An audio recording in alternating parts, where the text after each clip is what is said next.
I came to prison for murder 25 years ago, and as I've done my time, God has really worked in my life. You know, when I first got here, I really didn't care. I had a hard heart, and I didn't care about anyone except myself. As I did my time and as God worked on my heart, I would like to say that I was always trying to walk with God, but I wasn't. I was doing whatever I wanted to do, and I was pretty much doing it however I wanted to do it.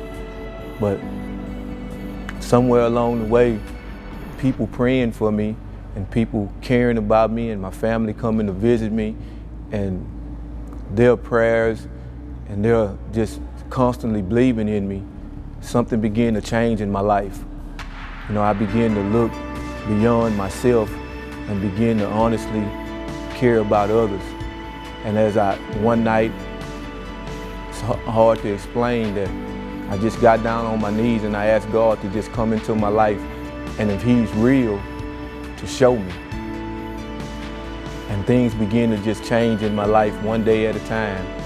God began to just bring people into my life that were life-changing people.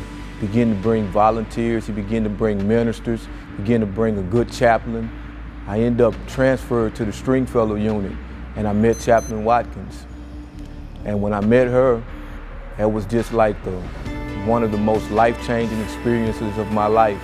You know, she took me in and she really began to teach me how to pray. And she really began to teach me the things to pray for and to understand and to look beyond my faults and to deal with all of the issues that I had, to deal with the anger issues, to deal with the disobedient issues, to deal with the rebellious issues, to deal with the issues of not respecting and honoring authority. And as I began to look at those issues and to realize that it wasn't people's faults, but it was my own fault, that I needed to be honest and I needed to be able to deal with things and see them for what they really were, then God began to make some miraculous changes in my life. I began to be honest with myself first and to see that I needed to do some things different, that I needed to apologize for some things, that I need to be truly sorry about some things. And I began to repent and cry out to God. And I began to be honest with Him and to stop lying to myself and to stop lying to others.